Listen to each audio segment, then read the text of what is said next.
سورۃ الاعراف آیت نمبر 6 بہت ہی سینسٹیو آیت ہے. کسی بھی مسلمان کو اس آیت کو اگنور نہیں کرنا چاہیے. اللہ تعالیٰ فرما رہا ہے فَلَنَسْأَلَنَّ الَّذِينَ أُرْسِلَ إِلَيْهِمْ وَلَنَسْأَلَنَّ الْمُرْسَلِينَ. پھر ہم ان لوگوں سے ضرور پوچھیں گے جن کی طرف ہم نے پیغمبر بھیجے. آگے وَلَنَسْأَلَنَّ الْمُرْسَلِينَ، ہم ان رسولوں سے بھی پیغمبروں سے بھی پوچھیں گے کیا تم نے ہمارا پیغام پہنچایا. مطلب پہلے تو اللہ جو ہے وہ ہم سے پوچھے گا کہ تم تک میرا پیغام جو ہے وہ پہنچ گیا تھا. پھر پیغمبروں سے بھی پوچھے گا اللہ کہ ہمارا جو پیغام ہے، جو اللہ نے پیغام پیغمبروں کو دیا تھا کہ امتوں تک پہنچا دو، وہ پہنچایا کہ نہیں. یہاں پہ یہ بات سمجھ آتی ہے کہ آپ پیغمبر یا رسول، ان کا کیا مقام ہے، کیا ان کی فضیلت ہے، کتنی اللہ کو ان سے محبت ہے. لیکن اللہ نے ادھر کہا کہ ہم ان سے بھی پوچھیں گے، ان کا بھی محاسبہ کریں گے، ان سے بھی حساب لیا جائے گا، پوچھا جائے گا. تو آج کل ہم لوگ جو کہ ہر دوسرا بندہ یہ کہہ رہا ہوتا ہے کہ اللہ معاف کر دے گا، چھوٹ ہو جائے گی، جنت تو ہمارے لیے ہے، ہم تو جنت کے ٹھیکیدار ہیں، ہم تو امت محمدی میں سے ہیں، ہم تو محمد کے امتی ہیں. محمد کے امتی تب تم بنتے ہو جب تم وہ کام تم کرو جس کا حکم اللہ نے دیا اور محمد کی جو سنت ہے. جب تم کوئی ایسا کام کرتے ہو جس سے اللہ یا رسول نے منع کیا تو پھر تم امت محمد میں کیسے رہ سکتے ہو؟ آپ ان لیمٹس کو ہی کراس کر رہے ہو.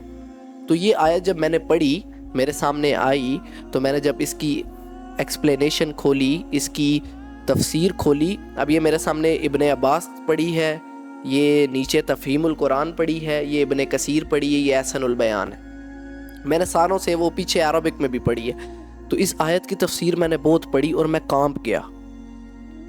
وَلَنَسْأَلَنَّ الْمُرْسَلِينَ کہ رسولوں سے بھی جو ہے اللہ پوچھے گا کہ تم نے میرا پیغام پہنچایا یا نہیں پہنچایا. تو ہم لوگ کس جو ہے وہ دھوئیں میں ہیں، یا کس خوشی میں اور کس دھوکے میں ہم جو ہے پڑے ہوئے ہیں کہ اللہ ہماری معافی آرام سے ہو جائے گی، ہم ساری زندگی جو ہے وہ عیاشی کرتے رہیں، اللہ کی نافرمانی کرتے رہیں اور یہ سب کچھ کرتے رہے اور آسانی سے جو ہے ہم پار ہو جائیں گے اور یہ ہو جائے گا، وہ ہو جائے گا. آپ اس بارے میں کیا کہتے ہو؟ جو یہ لوگ کہتے ہیں کہ جی اللہ بخش دے گا، اللہ معاف کر دے گا، اللہ بڑا غفور الرحیم ہے. دیکھیں، اللہ کہتا ہے کہ اللہ بخش دے گا، اللہ غفور ہے، اللہ رحیم ہے، بے شک 100% گارنٹیڈ بات ہے. لیکن اللہ کیا فرما رہا ہے؟ قُلْ يَا عِبَادِيَ الَّذِينَ أَسْرَفُوا عَلَىٰ أَنفُسِهِمْ لَا تَقْنَطُوا مِن رَحْمَةِ اللَّهِ. اللہ تو کہہ رہا ہے کہ اے لوگوں جنہوں نے اپنی جانوں پر اتنی زیادتی کی، مطلب اتنے گناہ کیے، ان کو بھی اللہ کہہ رہا ہے یا عبادی، اے میرے بندوں، لا تقنطوا من رحمت اللہ، میری رحمت سے نا امید نہ ہونا. ان اللہ یغفر الذنوب، اللہ معاف کرنے والا ہے، اللہ جمیعا سارے تمام گناہ معاف کر دے گا.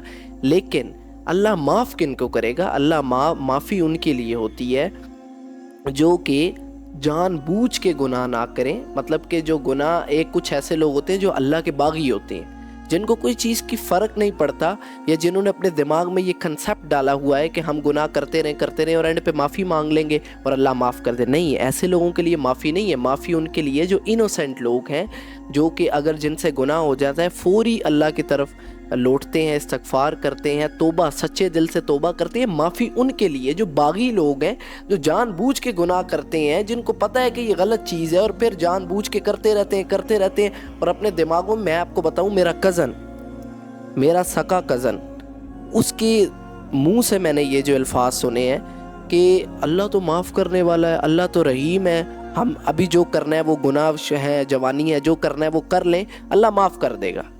تو یہ کنسیپٹ کلیئر کرنے کی بہت ضرورت ہے کہ اللہ معاف ان کو کرتا ہے جو اوبیڈینٹ ہے. جو باغی ہیں ان کو اللہ معاف نہیں کرتا. جو گناہ کرنے سے پہلے یہ سوچتے ہیں ہم گناہ کر لیں تو اللہ معاف کر دے گا، معافی مانگ لے بعد. ایسے لوگوں کے لیے معافی نہیں ہے. یہاں پر تو لوگوں کا ایک اور کنسیپٹ ہے نا کہ جمعے کا جمعہ پڑھ لیا ٹھیک ہو گیا، اللہ معاف کر دے گا جی، ایک جمعے سے دوسرے جمعہ کے سارے گناہ معاف ہو جائیں گے اگر ہم نے جمعہ پڑھ لیا.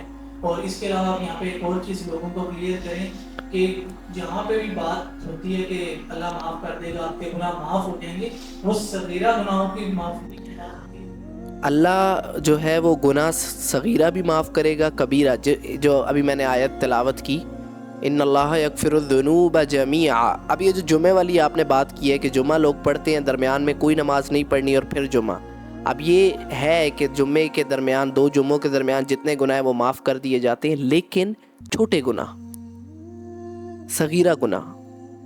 اگر آپ یہ کہتے ہو نماز چھوڑنا کبیرہ گناہ ہے، بہت بڑا گناہ ہے، میں کہتا ہوں، میں یہ سمجھتا ہوں، میں نے جتنا تھوڑا سا پڑھا ہے کہ یہ تو آپ نے تکبر کیا ہے، کہ اللہ کے آگے حاضر ہونے سے آپ نے شیطان والا کام کیا ہے، آپ نے نماز چھوڑ دی ہے. تو یہ کانسیپٹ بالکل غلط ہے کہ آپ جان بوجھ کے نماز کا انکار کرو، اللہ کے آگے حاضر ہونے کا انکار کرو، اور اللہ آپ کو جو ہے وہ پھر آپ سچے دل سے توبہ نہ کرو اور اللہ آپ کو معاف کر دے گا، یا جمعے کے جمعے آپ کے پچھلے معاف ہو جائیں گے. وہ چھوٹے گناہوں کے لیے، وہ یہ نہیں ہے کہ آپ جان بوجھ کے آپ باغیوں والی حرکتیں کرو، آپ باغی ہو اللہ کے، آپ اوبیڈینٹ نہ ہو، آپ جان بوجھ کے یہ حرکتیں کرو اور اللہ آپ کو معاف کر دے گا. ایسے نہیں ہے، اللہ معاف کرے گا اوبیڈینٹ لوگ کو. اس طرح کہا جا سکتا ہے کہ جمعے سے جمعے ان لوگوں کے گناہ معاف ہوتے ہیں جیسے کوئی غلطی کوتاہی ہو جاتی ہے، جن کے فرض اعمال ان کے پورے ہوتے ہیں. چھوٹی موٹی کوتاہیاں جو صغیرہ گناہ ہیں، چھوٹے گناہ ہیں، وہ معاف ہو جاتے ہیں.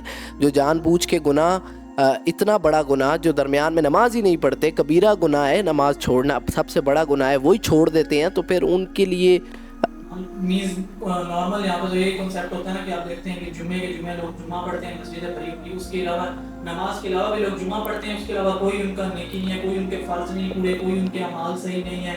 سو اس کا یہی ریسپانس ہوتا ہے کہ انہی لوگوں کے بیسیکلی انہی لوگوں کے لیے یہ ہے کہ ان کے گناہ معاف ہوں گے جن لوگوں نے باقی فرض اعمال پورے نہیں تھے، کوئی غلطی کوتاہی ایسے ہی ہے. تو اب یہ جو میں نے آیت کی، جو آپ کو جس آیت کو تلاوت کر کے وَلَنَسْأَلَنَّ الْمُرْسَلِينَ، یہی بات میں کرنا چاہ رہا ہوں کہ اللہ کہہ رہے ہیں ہم تو رسولوں کو بھی پوچھ کر رہیں گے کہ تم نے پیغام ہمارا پہنچایا یا نہیں. تو آپ یا میں کس کھیت کی مولی ہیں، ہم کس دھوئیں میں ہیں، ہم کس مس کانسیپشن میں ہیں کہ اتنی آسانی سے جو ہے وہ آپ آرام سے جو ہے وہ کس مطلب ایروگنس میں ہے، کون سا تکبر ہے. پہلا گناہ تکبر تھا، شیطان آدم کو بنایا، سب سے پہلا گناہ جو تھا وہ تکبر تھا، ایروگنس. اور آپ چلتے پھرتے جو کر رہے ہو ایروگنس دکھا رہے ہو، اللہ کے آگے انکار کر رہے ہو، تکبر کر رہے ہو، اللہ کے آگے حاضر ہونے سے آپ تکبر کر رہے ہو. اور اسی لیے آپ کو نہیں پتا کہ اللہ بہت سویٹ ہے. لیکن اللہ سویٹ کن کے لیے ہے؟ اللہ رحمان اور رحیم کن کے لیے؟ جن کے لیے جو اللہ کے اوبیڈینٹ ہیں.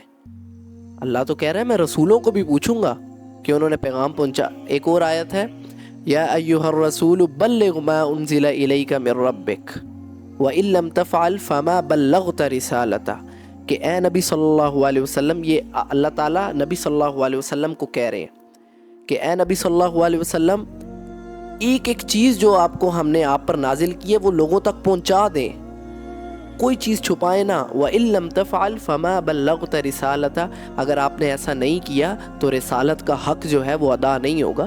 تو ہم لوگ پتہ نہیں کن ہواؤں میں اور کن سوچوں میں اور اس میں پڑے ہوئے ہیں. آپ اس چیز کا اندازہ یہیں سے لگا سکتے ہیں کہ جن صحابیوں کو بشارت ہو گئی تھی جنت کی، وہ پھر بھی اگر خود ان سے کوئی غلطی کوتاہی ہو جاتی تھی تو وہ روتے تھے، گڑ گڑاتے تھے، توبہ کرتے تھے. ایسے ہی ہے آج کل. آپ دیکھیں اگر کسی نے 5 وقت کی نماز پڑھ لی ہے نا، وہ سمجھتا ہے میں ابو بکر بن گیا ہوں، میں عمر بن گیا ہوں، میں عثمان بن گیا ہوں، میں علی بن گیا ہوں. ایسا نہیں ہے.